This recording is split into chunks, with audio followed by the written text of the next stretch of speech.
Friends welcome to Srikanth Mototech Q&A episode కి అందరికీ స్వాగతం. లాస్ట్ వీక్ ఎవరైతే కామెంట్స్ చేశారో అందులో ఇంపార్టెంట్ కామెంట్స్ ని పిక్ చేశాను. 1 by 1 మీకైతే ఆన్సర్ ఇస్తాను.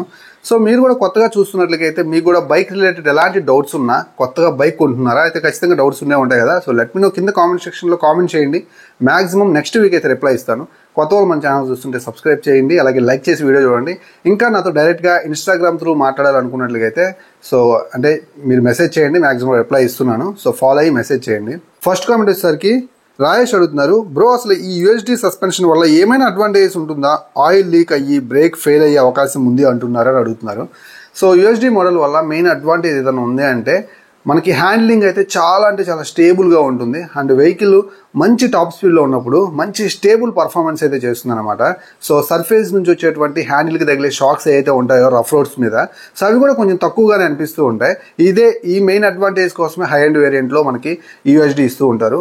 మీకు లోపల సీల్స్ కూడా ఆయిల్ లీక్ అవ్వకుండా చాలా చక్కగా ఉంటాయి, గట్టిగానే ప్రొవైడ్ చేస్తారు. బట్ ఇన్ కేస్ లీక్ అయిందంటే మాత్రం మామూలు టెలిస్కోపిక్తో పోల్చుకుంటే ఇవి తొందరగా బయటకు వచ్చేస్తుంది అనమాట ఆయిల్. ఎందుకంటే సో గ్రావిటీ వల్ల కిందకైతే తీసుకొచ్చేస్తూ ఉంటుంది. సో ఏదైనా ఏ విషయంలోనైనా సరే అడ్వాంటేజెస్ ఉంటాయి, అలాగే డిసడ్వాంటేజెస్ కూడా ఉంటాయి. సో ముందుకు వెళ్ళటమే.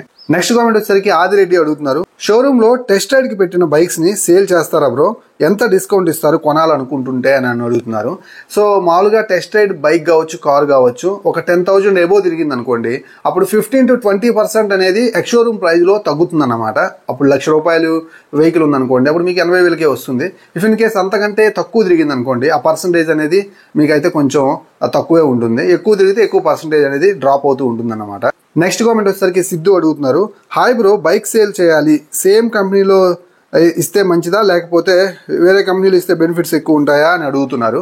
సో మన దగ్గర డాక్యుమెంటేషన్ ప్రాపర్గా ఉండి బండి కండిషన్లో ఉంటే సేమ్ కంపెనీకి ఇస్తేనే బెటర్ అన్నమాట. ఒక 5 to 6% ఎక్కువ పర్సంటేజ్లో మనం అయితే బెనిఫిట్ అయితే పొందొచ్చు ప్రైస్ వైజ్. సో వేరే కంపెనీలో ఇస్తే ఖచ్చితంగా ప్రైస్ అనేది సేమ్ కంపెనీతో పోల్చుకుంటే తగ్గుతుంది అన్నమాట. నెక్స్ట్ కామెంట్ వచ్చేసరికి కృష్ణ అడుగుతున్నారు, hi bro, Rapido, Swiggy and family పర్పస్కి యూనికాన్ 160 తీసుకోవచ్చా? నేను ప్రజెంట్ ప్లాటినా 110 ఏబిఎస్ వాడుతున్నాను, బైక్ చేంజ్ చేద్దాం అనుకుంటున్నాను అడుగుతున్నారు. యూనికాన్ 160 అనేది ఒక కంప్యూటర్ సెగ్మెంట్ వెహికల్ అనమాట. అంత ఎక్కువగా కూడా దీంట్లో స్పోర్టియర్ ఫీల్ అనేది ఏమి ఉండదు. చక్కగా నడిపించుకుంటే ఒక 50 కిలోమీటర్ల మైలేజ్ వస్తుంది. అండ్ మీరు మీ పర్సనల్ లైఫ్లోకి వచ్చినప్పుడు మీ ఫ్యామిలీ కూడా చాలా యూస్ఫుల్గా ఉంటుంది. సో మంచి అప్గ్రేడే. మీరు వాడుతున్న బైక్ నుంచి యూనికాన్ 160 మీ ప్రొఫెషనల్ లైఫ్ ని బేస్ చేసుకొని తీసుకోవడం అనేది చాలా మంచి ఒపీనియన్, హ్యాపీగా తీసేసుకోవచ్చు. నెక్స్ట్ కామెంట్ రాజ్ కుమార్ అడుగుతున్నారు, బ్రో స్క్రామ్ 440 రివ్యూ చేయబ్రో అని అడుగుతున్నారు. ఖచ్చితంగా చేస్తాను. సో రాయల్ ఎన్ఫీల్డ్ నుంచి ఈ వెహికల్ త్వరలో నెక్స్ట్ వీక్ లో మీకైతే వస్తుంది అనమాట, కొంచెం వెయిట్ చేయండి. నెక్స్ట్ కామెంట్ వచ్చేసరికి యశ్వంత్ అడుగుతున్నారు, బ్రో నువ్వు పల్సర్ F250 రివ్యూ చేయవా? ఆ బైక్ కి కూడా లవర్స్ ఉంటారు కదా అని అడుగుతున్నారు. సో నేను చేస్తాను, నాకేం ప్రాబ్లం లేదు, కానీ అది మార్కెట్లో లేదు, డిస్కంటిన్యూ చేశారు. F250ని, సిటీ 125Xని, అలాగే ప్లాటినా 110 ఏబిఎస్ అయితే మాత్రం వాళ్ళు డిస్కనెక్ట్ చేసినట్లు మనకైతే మాత్రం ఒక చిన్న పోస్టర్ అయితే కనిపించింది. అఫీషియల్ అనౌన్స్మెంట్ అది. మాక్సిమం వెహికల్ అయితే F250 ఉండకపోవచ్చు. ఇక నెక్స్ట్ కామెంట్ వచ్చేసరికి బాలాసి అడుగుతున్నారు, హాయ్ అన్న, SP 125 వాడుతున్నాను, యమహా FZX 2025 తీసుకుందాం అనుకుంటున్నాను, FZX ఫెయిల్యూర్ మోడల్ అంటున్నారు, నిజమేనా అన్న? మీ పర్సనల్ ఒపీనియన్ చెప్పండి అని అడుగుతున్నారు. సో FZX అనేది ఫెయిల్యూర్ మోడల్ అయితే కాదన్నా, ఖచ్చితంగా కూడా మంచి వెహికల్ అది. సో హ్యాపీగా తీసుకోవచ్చు. సిటీ కమ్యూట్ చేయడానికి లాంగ్ రైడ్ పర్పస్ మీద కనుక యమహా కంపెనీ నుంచి ఒక వెహికల్ చూస్తున్నట్లయితే చాలా మంచి వెహికల్, హ్యాపీగా తీసుకోవచ్చు. కొంచెం రెట్రో స్టైల్ అయితే ఉంటుందన్నమాట, ట్రై చేశారు కానీ కంప్లీట్ రెట్రో స్టైల్ మోడల్ అయితే కాదు. సో లాంగ్ రైడ్ పర్పస్ మీద అయితే మాత్రం తీసుకోవచ్చు. రిలాక్స్డ్ సీట్ పొజిషనింగ్ అయితే ఉంటుంది. నేను ఆ వెహికల్ రైడ్ చేశాను, కంప్లీట్ రైడ్ రివ్యూ మన ఛానల్లో ఉంది, ఒకసారి అయితే చూడండి. 2025లో వెహికల్ రాగానే నేనైతే మాత్రం ఒకసారి కంప్లీట్గా అయితే దానికి సంబంధించిన రివ్యూ అయితే మీకు ఇస్తాను. కాకపోతే దీని యొక్క ట్యాంక్ అనేది చాలా వెడల్పుగా ఉండటం వల్ల నార్మల్ వెహికల్స్ తో పోల్చుకున్నట్లుగా అయితే దీని యొక్క సీట్ హైట్ అనేది చాలా జాగ్రత్తగా చూసుకొని కొనుక్కొని ఒకసారి టెస్ట్ రైడ్ చేస్తే బెటర్ అని నా ఒపీనియన్. నెక్స్ట్ కామెంట్ వచ్చేసరికి గణేష్ అడుగుతున్నారు, అన్న 2025 TVS Ronin bike long ride up and down 1000 కిలోమీటర్ల దాకా వెళ్ళొచ్చు అని అడుగుతున్నారు. బాగుంటుందని అడుగుతున్నారు. టాప్ స్పీడ్ గురించి, టాప్ స్పీడ్ అయితే 120 కిలోమీటర్ల దాకా వెళ్తుంది.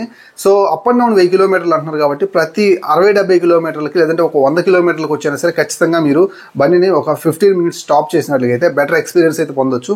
సో ఇది మనకి 225 వెహికల్, హ్యాపీగా వెళ్ళి రావచ్చు 1000 కిలోమీటర్లు, పెద్ద ప్రాబ్లం అయితే కాదు. నెక్స్ట్ కామెంట్ వచ్చేసరికి వీర వెంకట అడుగుతున్నారు, బ్రో నాకు పల్సర్ 150 ఉంది 2021 మోడల్, బట్ నేను ఫీల్డ్ వర్క్ కోసం 100 to 150 కిలోమీటర్లు ట్రావెల్ చేస్తాను. నేను best mileage and performance bike suggest చేయన్న 125cc సెగ్మెంట్లో నేను 90 kg ఉంటానని అడుగుతున్నారు. మైలేజ్ గురించి నాకు తెలిసి వెహికల్ తీసుకుంటారు అనుకుంటున్నాను. 150cc వాడుతూ డౌన్ గ్రేడ్లో వెహికల్ చూస్తున్నారంటే మైలేజ్ ఇంపార్టెంట్ అనుకుంటున్నట్లయితే నేనైతే మీకు SP 125 సజెస్ట్ చేస్తాను. సో మీ వెయిట్కి సస్పెన్షన్ ప్లేబ్యాక్ కూడా అద్భుతంగా ఉంటుందన్నమాట. SP 125లో మీరు మంచి మైలేజ్ కూడా పొందొచ్చు. మీరు కనుక 60 బిలో కనుక నడిపించుకున్నట్లయితే హైవే మీద ఆల్మోస్ట్ 65+ మైలేజ్ అయితే వస్తుంది. And rough and tough use చేస్తున్నా కానీ మంచి మైలేజ్ అయితే ఆఫర్ చేస్తుంది అనమాట. అరౌండ్ 60 కిలోమీటర్లు అయితే పొందొచ్చు. నెక్స్ట్ కామెంట్ వచ్చేసి రమేష్ అడుగుతున్నారు, హాయ్ SP 125 పల్సర్ N125 ఒకటి చూస్ చేసుకోవాలంటే ఏది బెటర్ అని అడుగుతున్నారు.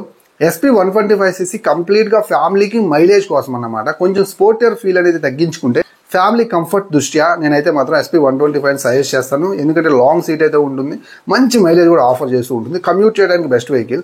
లేదు నేను ఎక్కువ సిటీలో రైడ్ చేస్తూ ఉంటాను, చిన్న చిన్న లాంగ్ రైడ్స్ కొంచెం చూడటానికి స్పోర్టియర్ గా ఉండాలనుకున్నట్లయితే నేనైతే మాత్రం బజాజ్ పల్సర్ N125 అయితే మీకు సజెస్ట్ చేస్తాను. బోత్ ఆర్ గుడ్ బైక్స్, నేనైతే రైడ్ చేశాను.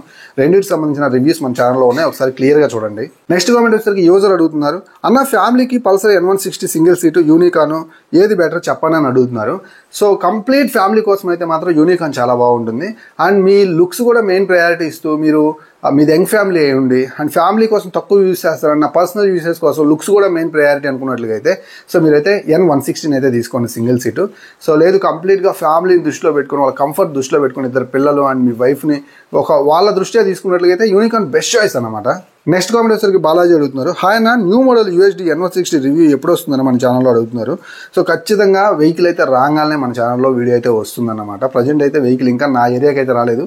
సో ఇండియా మార్కెట్లోకి మేబీ వచ్చిందో రాలేదో నేను ఇంకా చూసుకోలేదు. అఫీషియల్ కన్ఫర్మేషన్ వచ్చిన తర్వాత మీకైతే కంపల్సరీ మన ఛానల్లో వీడియో అయితే వస్తుందన్నమాట. నెక్స్ట్ కామెంట్ వచ్చేసరికి మంజునాథ్ అడుగుతున్నారు, హాయ్ అన్న ఆన్లైన్లో టైర్స్ పర్చేస్ చేస్తే టైర్ డ్యామేజ్ అయితే లోకల్ షాప్స్లో వారంటీ ఇస్తారని అడుగుతున్నారు.